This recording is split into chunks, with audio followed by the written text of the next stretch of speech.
Purananam Alayam Karunalayam Namami Bhagavatpadam Shankaram Loka Shankaram Shankaram Shankaracharya Keshavan Badarayanam Sutra Bhashya Krital Vande Bhagavantal Punaha Sadashiva Samarambham Shankaracharya Madhyaman Asmadacharya Pariyantam Vande Guru Paramparam Om Sahana Vavatu Sahana Bhunaktu Sahaviyan Karavavahai Tejasvinavaditamastu Vishavahai Om Shanti Shanti Shanti.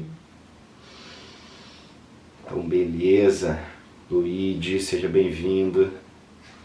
Gente, está quase acabando a Upanishad. Começa a ficar apegado. Uma Upanishad tão incrível essa. Qual será a próxima?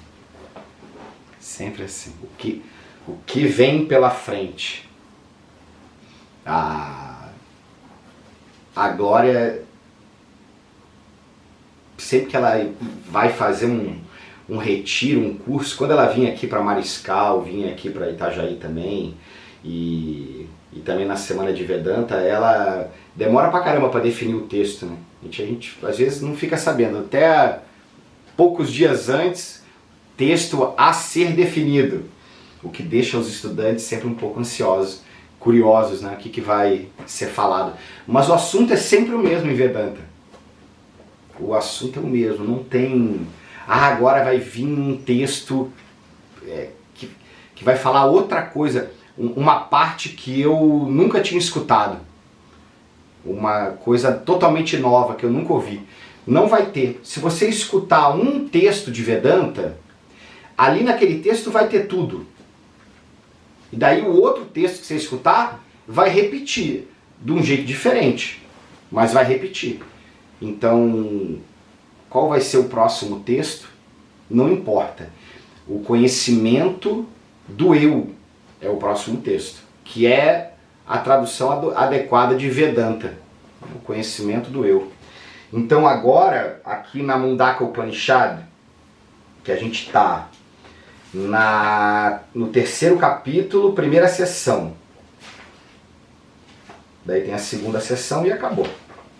E a gente vem numa pegada nessa sessão agora, aonde a Upanishad, não sei se vocês lembram, começou falando sobre aquela imagem dos dois pássaros que ficam empolerados numa árvore, numa mesma árvore, que é um corpo, que é o corpo humano, né?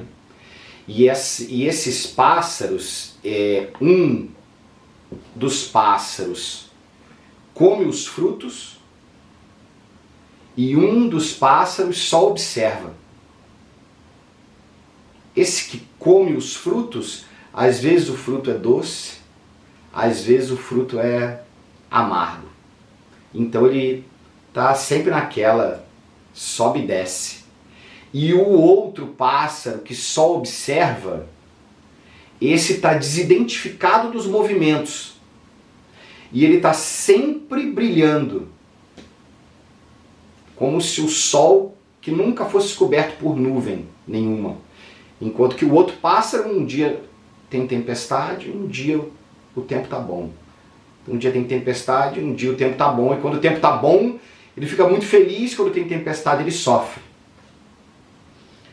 Na medida que esse pássaro reflete sobre essa busca por um fruto melhor, essa busca eterna, essa insatisfação eterna, quanto mais ele olha para si, olha para cima, ele se vê.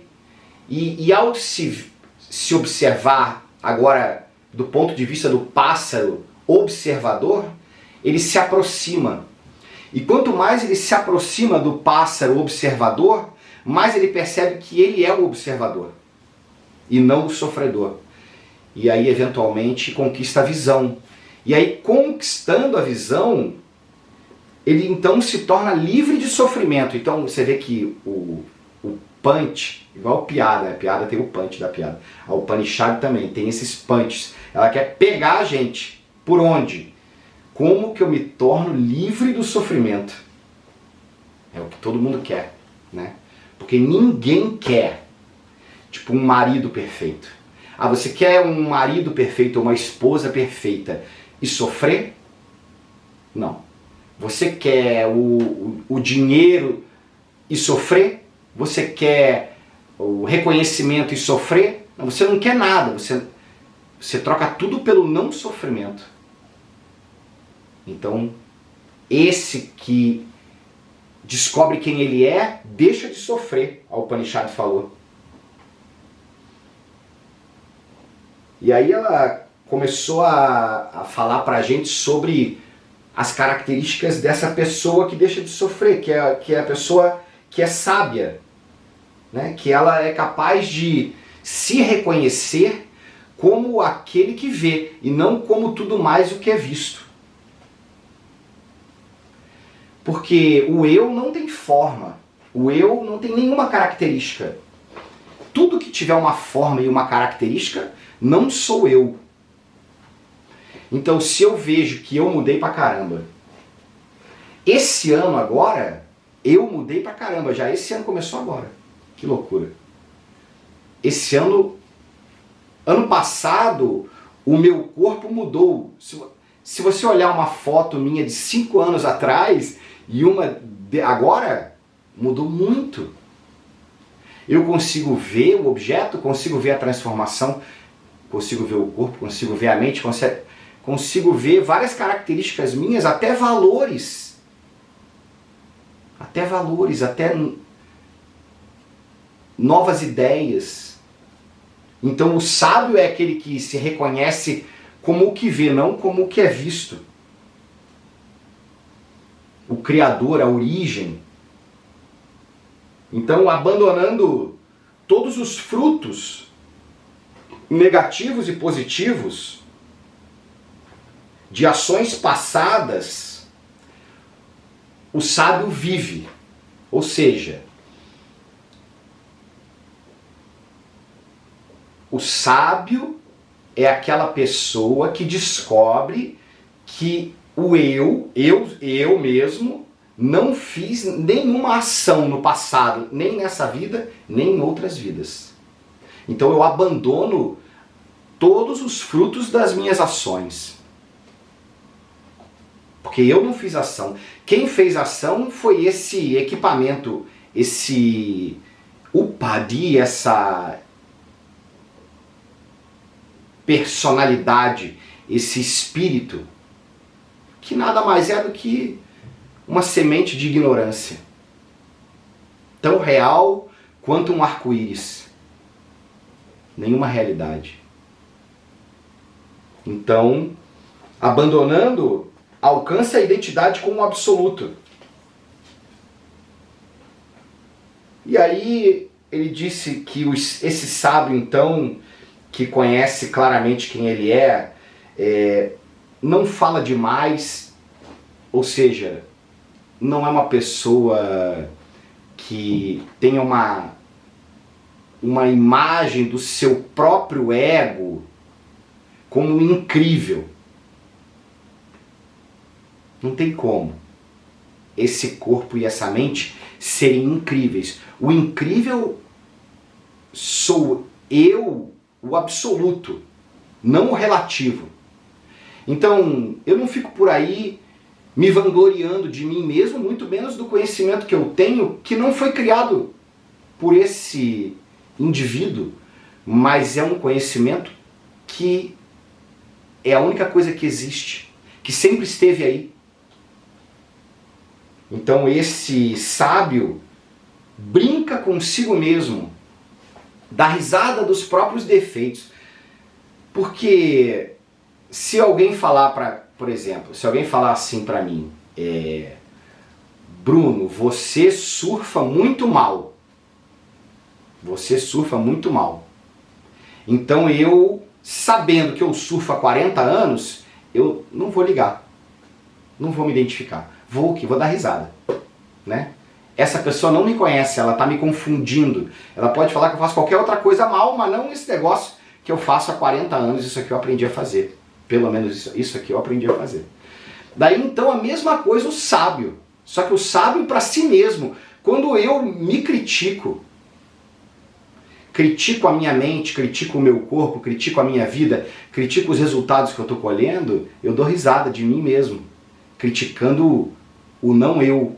Criticando aquele que não tem escolha, que nasceu com tendências, com frutos para colher e que vai colher. Então esse sábio ri de si mesmo. E ri e segue entregue às atividades do mundo, segue vivendo a vida. Segue vivendo a vida plenamente, todos os seus papéis na vida, mas focado no divino. Então, o papel de pai e mãe, sabendo, o Swami Dayananda falava muito isso, um filho é como se você tivesse responsável, se você fosse o gerente de um imóvel. Hoje em dia é gerente de Airbnb, tem vários imóveis, a pessoa gerencia vários imóveis. Não é teu, cara. Você cuida muito, como se fosse teu. Mas não é teu. É um presente que Deus te deu para você cuidar e proteger e para esse filho poder voar. E para sempre você ficar ali disponível. Mas não é propriedade sua. Então, se eu sou pai, sou mãe, e lido com a paternidade, com a maternidade, com essa visão mais ampla, espiritual, então eu estou fazendo as atividades da minha vida, só que agora é uma vida espiritual. Todas as atividades são espirituais. Esse sábio, essa pessoa que sabe, ela é a pessoa que mais gosta desse Vedanta. Ninguém gosta mais de Vedanta do que a pessoa que entendeu o Vedanta. A pessoa que entendeu o Vedanta, ela não tem mais nada para falar. Ela não tem outro assunto para discutir. Ela não tem nada mais incrível para dividir com ninguém. Ela pode falar de outras coisas, ela não precisa virar um bicho do mato, mas ela, lá no fundo mesmo, quando a conversa diminui o volume, quando as pessoas param de dar suas opiniões sobre tudo, e talvez vai ficando menos gente na conversa, e daí eventualmente a pessoa não se aguenta e fala sobre Vedanta. O mais exaltado, é o que mais gosta. Daí, tendo dado essas características do sábio, o sábio é aquela pessoa que sabe quem ela é. Isso é o sábio. Essa pessoa que está aqui estudando a Upanishad, ela conclui: é isso que eu quero. Esse é o meu objetivo na vida. Eu quero, para mim, esse conhecimento. Eu concordo que nada do que eu fizer, nada que eu conquiste, vai me dar a solução definitiva do meu problema de insatisfação, do meu problema de que parece que sempre me falta alguma coisa. Nada do que eu conquistar, nunca. Se você conquistar muito, sempre vai ter muito mais. Seja lá em qual área que for. E daqui a pouco você perde, daqui a pouco muda, daqui a pouco as coisas se transformam e tá você de novo ali no buraco sofrendo. Eu não quero mais isso, eu quero esse conhecimento que é completo, que vai me resolver, vai me dar um abrigo, vai me dar um local aonde eu sei que eu vou estar sempre bem independente do que acontecer. Eu vou estar sempre ali, bem. Então, para essa pessoa que tomou essa decisão, o Upanishad veio e falou, olha, essa vida de yoga que você quer é uma vida verdadeira, Satyam, que é uma vida onde você vai viver o Dharma, uma vida de Dharma, cumprindo seus papéis, com valores, alinhado às suas ações e os seus valores. Alinhado. E aí, uma vida quente, tapaha, uma vida quente, uma vida aonde eu esteja sempre me tirando da minha zona de conforto. Entre os 25 e os 50 anos. Depois dos 50 é para começar a ficar mais na zona de conforto. As pessoas falam bastante disso. Sai dessa zona de conforto. Mas eu estou há 25 anos tentando chegar nessa zona de conforto. Daí você chegar, agora larga. Não, não é isso. Não é isso. O que é tapas? Tapas é a liberdade que eu tenho de fazer o que deve ser feito e ficar bem. Não precisar fazer só a minha vontadezinha para ficar bem. Então, como que eu faço isso? Como que eu vou lá? Eu acordo de manhã e vou fazer um negócio que eu não quero. Você tem que ir. É a sua obrigação, é o seu papel, é a sua contribuição. Então vai como se você estivesse atendendo a Deus. Eu duvido que não dê certo. Né? As pessoas às vezes falam, essa vida de yoga, se você começa a fazer, aí você começa a materializar. Tudo começa a dar certo. É um superpoder yogi. Mas meu Deus, se você tratar todo mundo igual Deus, é claro que as coisas vão, né, desenrolar de forma mais harmônica na sua vida. Agora, se você aceitar tudo como um presente de Deus, agora você materializou o sucesso total. Tudo é sucesso. Tudo que eu recebo, eu vou lá, eu estudo e eu reprovo. Mas estudei muito, me dediquei muito para fazer aquela prova, aquele teste e não deu certo. Eu reprovei, eu recebo como um presente. Realmente não era o melhor para mim ter passado ali. A vida tem outra coisa para mim, tem outro caminho. Mas eu tenho que ter me esforçado, estudado, como se eu estivesse estudando em nome de Deus. Tem que ser uma responsabilidade bem grande assim. E aí sim, isso é tapaha. Então, é moleza, eu quero me tornar uma pessoa sábia. Então você vai ter que fazer essas mudanças na sua vida, dar essa sacudida em você mesmo. E aí, Brahmacharya, essa parte nós já estamos fazendo, estamos aqui estudando. Brahmacharya, o estudo sobre Brahman.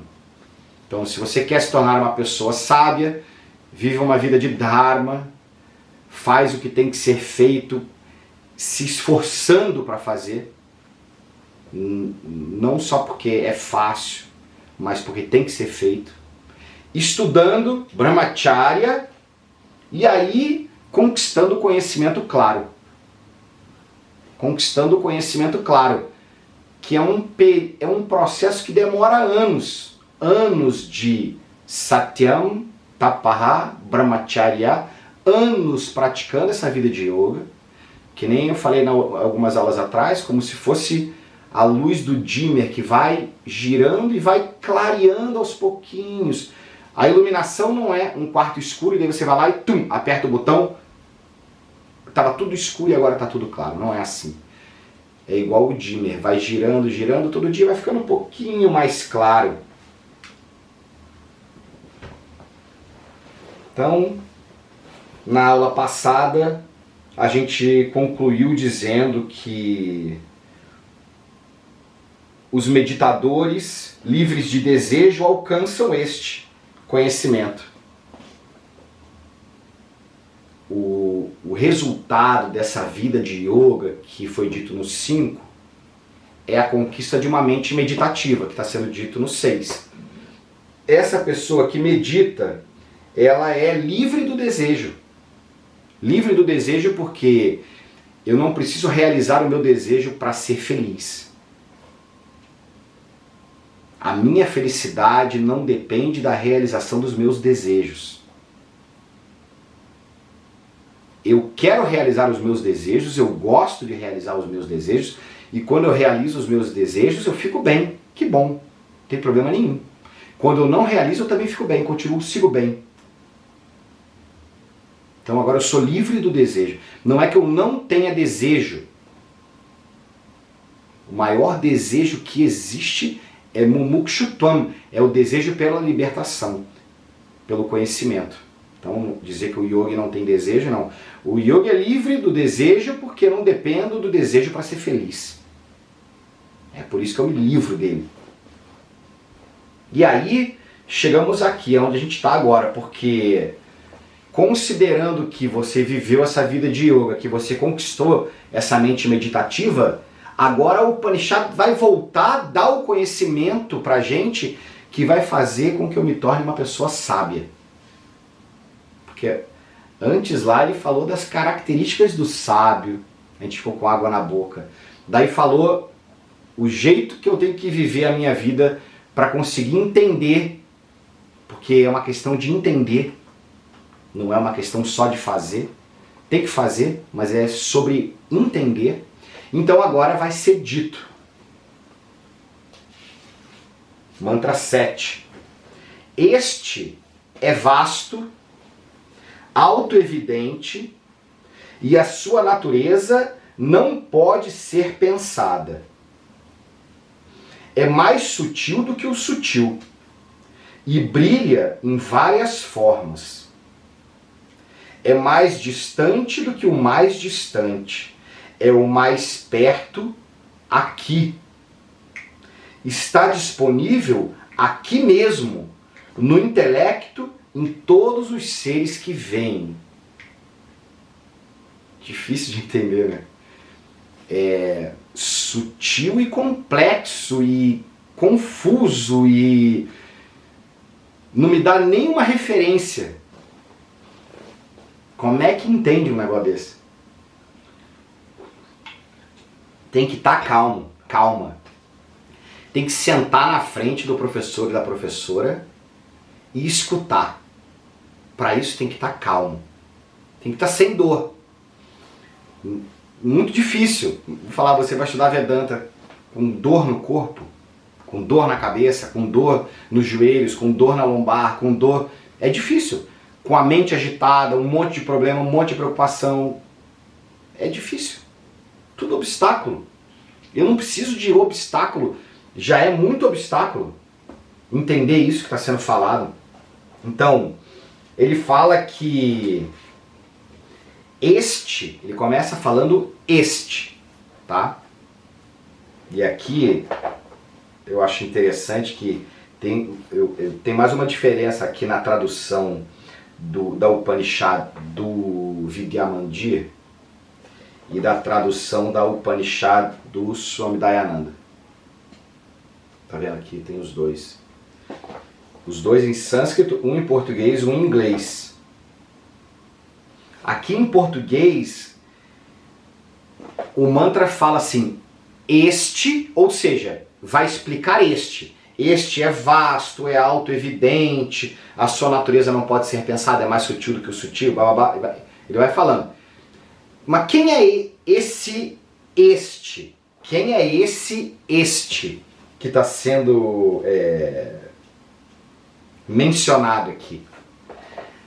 Na tradução do português está escrito que o este que o mantra se refere é o Atman, é o eu. E na tradução para o inglês do Swami Dayananda, o este está dizendo que é Brahman, o todo. Aí você vai falar, pô, temos um problema seríssimo, né? A tradução ela é oposta. A tradução não é oposta. A tradução é perfeita. Este é o absoluto e é você. Este que vai ser explicado agora não é aquele. Não é esse que eu estou apontando. É este aqui, que sou eu.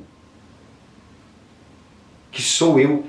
E que não se limita a nada. Então, se Brahman, o todo, o absoluto, é ilimitado, nada pode limitar, então não existe uma localização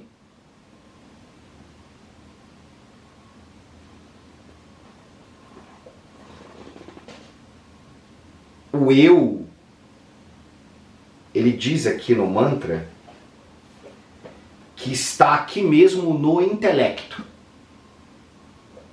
Que você vai encontrar o eu no intelecto. Mas se o eu é sem limite, a ananta, então ele não pode estar no intelecto. Só pode ser dito que através do intelecto, dessa minha mente, eu vou conseguir compreender o eu.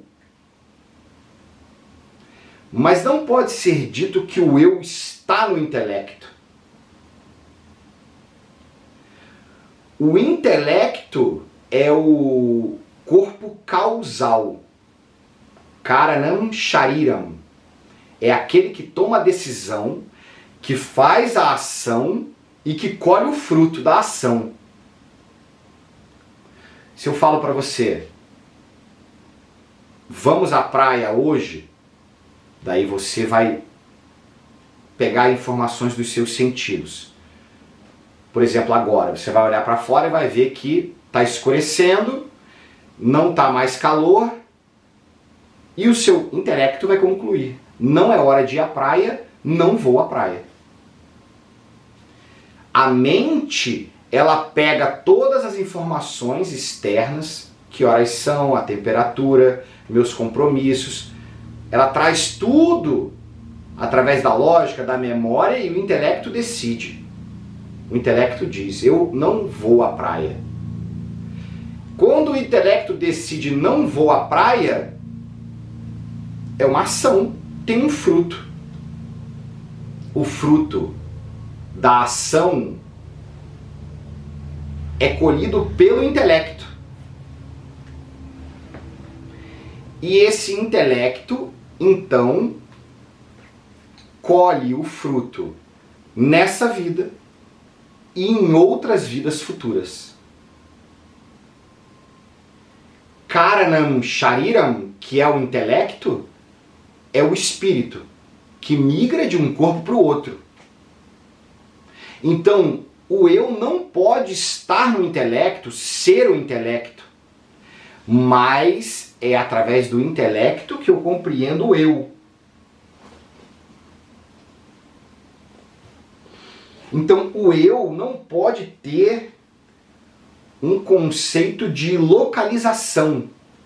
Eu estou aqui, ali. Não pode existir isso. Porque o eu é sem limite. Tudo que tem limite, ó, esse corpo tem limite, aqui o limite do braço. Aqui fora não tem braço. Eu falar, eu estou aqui dentro, não estou aqui fora. Ele está dizendo o contrário disso, que o eu não tem esse limite. Então o eu está em tudo. O eu está em tudo. O espaço sou eu. Todo o espaço, todo o universo sou eu.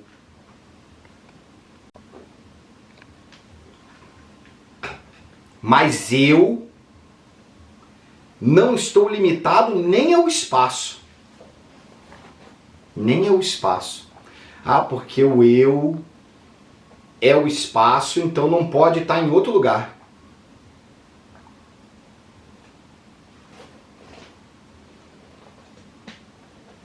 O eu é a ananta sem limite.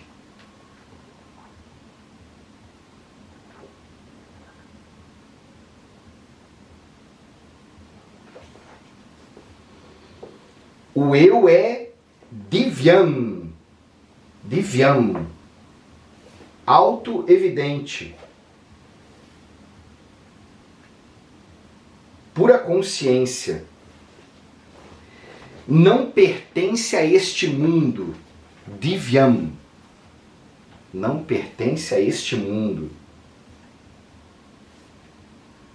O eu não pode ser visto pelos órgãos dos sentidos. O eu só pode ser visto pelo intelecto através da reflexão. As pessoas falam, você vai ver o eu refletido no intelecto. Mas é que é através da reflexão, através do pensamento, que eu vou poder ver o eu. Porque o eu é muito sutil.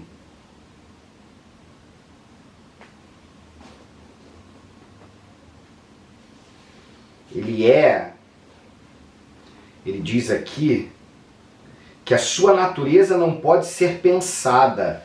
Achintya rupam. Rupam é a forma. Chit é a mente que pensa. Achit é que a mente não consegue pensar. A mente não consegue criar uma forma para o eu. Porque se o eu é sem limite, então todas as formas dependem do eu para existir. Mas o eu é livre de tudo. Então o eu, para que eu pudesse pensar no eu, criar um marupam, uma forma do eu teria que ter ou uma espécie ou uma qualidade. Eu preciso, para eu poder pensar, né? Como é que eu penso em alguma coisa? Eu penso em alguma coisa, eu tenho que saber a espécie mais ou menos daquilo que eu estou pensando, ou mais ou menos a qualidade, ou mais ou menos o que ela faz, ou alguma coisa que se relacione com ela, que eu consiga chegar naquela imagem através do relacionamento com outras imagens que são parecidas. O Atman, que é sem limite, não tem espécie, não tem qualidade, não faz nada e não tem nada que você consiga apontar. Não, o Atman, ele é nirguna. Guna é qualidade. Nirguna, ele é livre de qualidades. O Atman, ele é livre de qualidades. Então, olha a sutileza do que está sendo apresentado para a gente.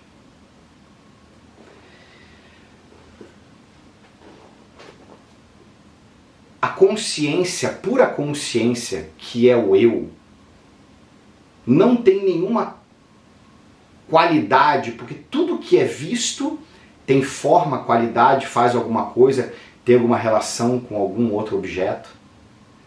O eu é aquele que vê.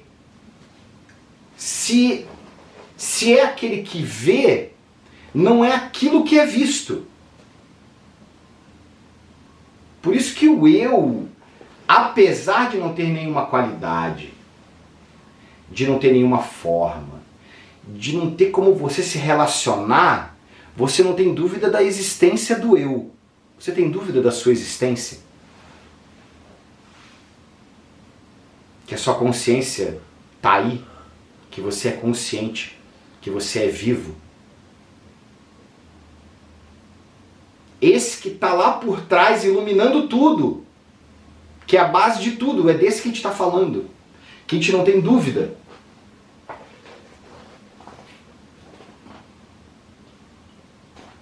Ele é mais sutil do que o sutil. Então, sutil é sukshman.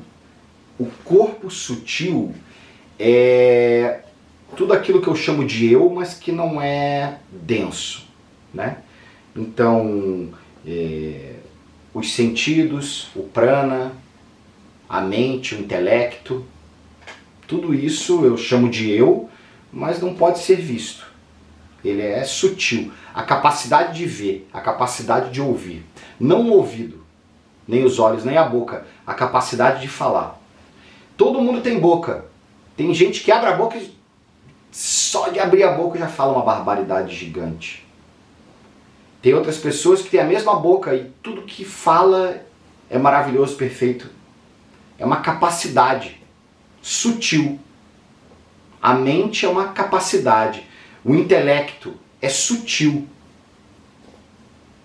Então, mais sutil do que o sutil é que eu não consigo nem pensar no eu.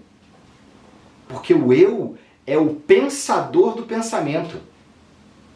A mente da mente. Eu não consigo criar um pensamento. Lá na Kena Upanishad, eu acho que é na Kena Upanishad, diz assim: o sábio, aquele que... Quem sabe... Como é que é? Quem diz que conhece, Brahman, o eu, é porque não conhece. Quem diz que conhece, é porque não conhece. E quem conhece, mais ou menos conhece. Mais ou menos conhece, um pouco não conhece, porque não dá para ser conhecido porque é o conhecedor. Se eu falar para você, eu conheço Brahman, eu conheço eu, então significa que eu não conheço, porque é o conhecedor. Como é que eu posso conhecer? Como é que pode ser algo conhecido? Mas não é que eu não conheça, porque sou eu. Como a mente tem que estar calma para compreender, né, essas sutilezas, né?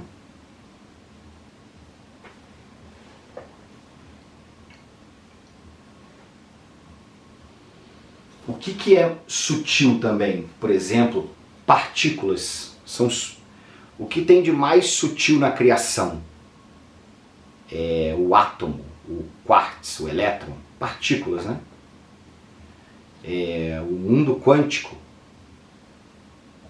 O mundo quântico é tão sutil, é como se fossem os tijolos que constroem o mundo, o universo. É tão sutil e a gente está tão mergulhado dentro que a gente não consegue perceber, a gente não consegue ver. Mas é esse mundo sutil das partículas que constituem todo o nosso universo, inclusive esse corpo. Inclusive a casa que eu estou dentro, o chão que eu estou. Aqui eu moro num prédio, estou num andar alto. Esse chão é feito de partículas. Não é feito de concreto, nem de madeira, nem de tijolo, é feito de partículas. Essas partículas não tem nada. O átomo e os elétrons são 99,99% vazio. O pouco que aparenta ser denso aparece e desaparece, pisca. É tão real quanto o arco-íris. Mas é disso que tudo é feito. Isso é o mais sutil, mas o Atman é mais sutil do que as partículas. As partículas existem por causa do Atman, por causa do eu, devido àquele que vê.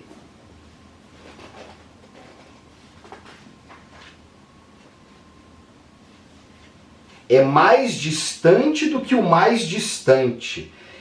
E é o mais perto aqui nesse corpo. Então, enquanto eu estiver procurando pelo eu, vai ser muito longe. Enquanto eu procurar fora de mim, é impossível chegar nesse conhecimento.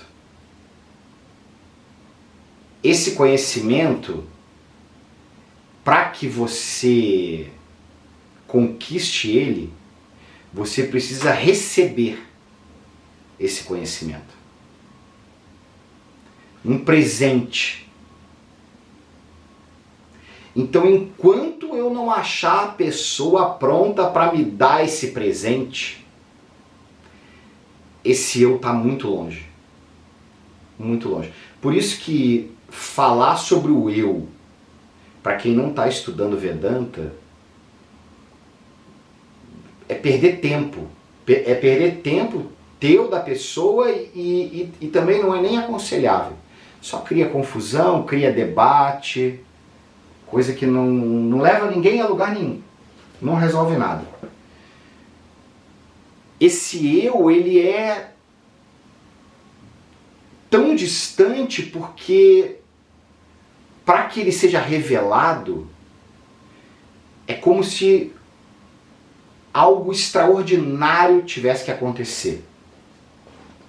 Porque veja só, como é que você recebe esse conhecimento de alguém? Você senta na frente de um professor que recebeu o conhecimento, que viveu na própria vida durante muitos anos e que é capaz de transmitir o conhecimento. Entre tantos professores e professoras, entre tantos conhecimentos que tem no nosso planeta, não tem só a Veda. Aliás, principalmente no Brasil, Veda é um negócio muito raro. Entre tudo, entre todas as possibilidades, como é que eu acho a pessoa? Como é que eu acho o professor? Não só como que eu acho. E se eu achar? Se eu tiver esse punyam, que é méritos que eu estou colhendo de outras vidas, de outras ações que eu fiz em outras vidas, um grande punyam, fui lá e encontrei a professora, meu Deus, encontrei a pessoa que tem o conhecimento. Agora eu preciso ter esse equipamento preparado. Eu preciso querer achar o professor, a professora. Achar o professor, a professora. Quando achar, ter o equipamento preparado, porque eu vou receber o conhecimento e eu posso não entender. Eu posso ter nascido interessado, ter achado a professora, ter ido escutado por anos e anos e anos e não entender. Então pode ficar muito longe, porém é o mais perto. Por que é o mais perto? Porque quando for dito para você que essa pura consciência é aquela consciência que vê, que é a absoluta paz, que é eterna, que não tem limite, é você vai reconhecer em você. Você não vai precisar buscar esse reconhecimento fora. Você vai reconhecer a consciência que ilumina o intelecto. Que é aquele pássaro que está lá sempre olhando, sempre em paz, olhando a mente agitada. Hoje eu estou assim, hoje eu estou assado. Que fase, que lua, que não sei o quê. E que eu sou esse.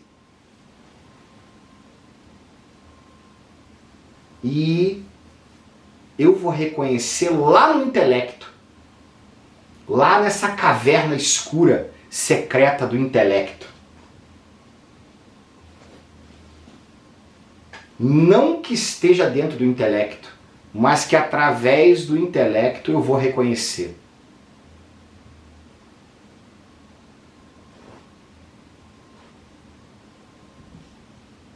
se o corpo físico fosse um balde de madeira.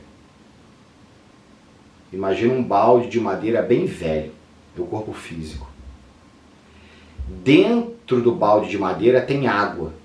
A água que está lá dentro é o corpo sutil, a mente e o intelecto, o prana. Está dentro. O sol está lá no céu. O sol reflete na água. Você é o sol e vê o seu reflexo na água, no intelecto. E agora eu vou te falar, você é o sol. Você não é o reflexo na água. Esse balde velho começou a rachar e quebrar, bota um neném balde, um baby balde, um baldinho novo do lado, bem novinho, pega a água com o reflexo do sol nela e transfere para o pote novo, joga aquele pote velho fora. Pronto, migrou de um corpo para o outro. Eu te pergunto, o sol migrou de um corpo para o outro? Você passa de um corpo para o outro? Através dessa explicação, o seu intelecto conseguiu ver quem sou eu. E como o eu está em outra realidade do que esse corpo e essa mente. Se você pega uma pedra e joga na água e acerta o sol na água, destrói o sol. Pode ser que jogue a água para fora e quebre o balde, destrói tudo. O que aconteceu com o sol? Do que você está com medo de morrer? Aí imagine agora 7 bilhões, agora 8 no planeta, 8 bilhões de baldes com água. Um sol, não são vários sóis, um sol refletindo em todos os baldes. Um balde gordo, um balde magro, um balde rico, um balde pobre, um balde preto, um balde branco, um balde japonês, um balde árabe, um balde judeu. Existe diferença, existe, só o que existe é o sol. Não existe nenhum indivíduo. Tudo é uma ilusão, você é o sol. Beleza? Vamos ver o que falta aqui para fechar esse...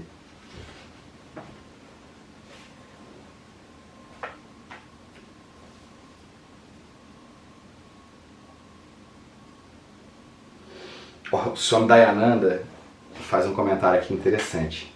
Ele fala que esse eu é muito distante.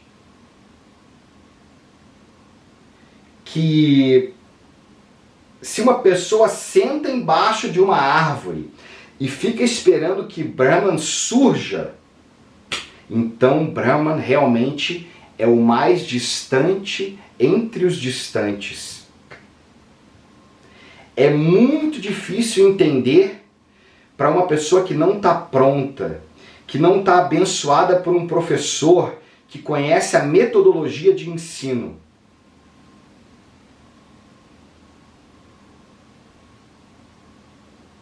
Então, não adianta sentar e meditar e ficar esperando embaixo da árvore.